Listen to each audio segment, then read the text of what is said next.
Сәлем достар, Керенка Майра Құлан парақшасына қош келдіңіздер. Бүгінгі видеода біз кекс әзірлемекпіз. Өте жұмсақ әрі дәмді кекс әзірлемекпіз. Видеоға лайк басып, комментария қалдыруды ұмытпаңыздар. Бізге керекті заттар: ұн және ванилин, жұмыртқа, құмшекер, сармай, разрыхитель және сүт қажет болады. Және осындай кекске арналған қағаздар қажет. Ең бірінші, бөлме температурасындағы сармайымызды табаққа салып аламыз.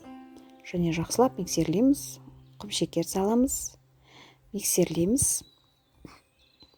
Және ванилин саламыз, сүт құямыз және миксерлейміз. Жұмыртқа саламыз, жақсылап миксерлейміз. Бізде ұнды електен өткізу керек міндетті түрде. Мен алдын ала електен өткізіп, ұнымды дайындап алдым.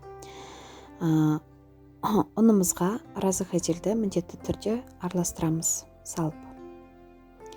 Жақсылап араластырып, одан кейін ұнымызды екіге бөліп саламыз. Жақсылап миксерлеп аламыз. Түйіршіктер қалмау керек.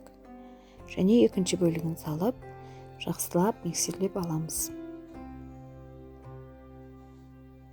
Мінекей, бізде осындай қамыры воздушный, әрі осындай жұмсақ, қою емес, сұйық емес, осындай болу қажет.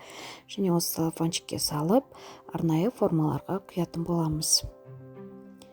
Міне біз формаларға құйдық. Осындай кекске арналған форманың ішіне қағаз төсеп барып салсаңыздар болады. Және 200 градуста пісіріп аламыз. Мінекей, бізде кекс дайын. Өте жұмсақ, әрі дәмді. Осындай ортасын ойып, біз кувшинға салып, бетіне конфетик сеппекпіз. Міне ортасын осындай арнайы немен ойып аламыз. Қасықпен ақырындап аламыз.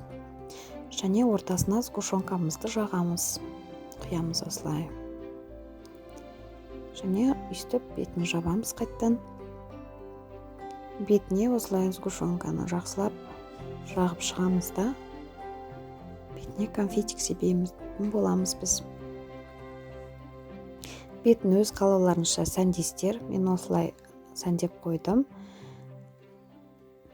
Осылай, және клубника қойып қойсаңыздар болады. Міне, осының бәрін осылай жасап аламыз. Міне, бізде кексіміз дайын болды. Өте жұмсақ әрі дәмді. Сіздер де жасап көріңіздер.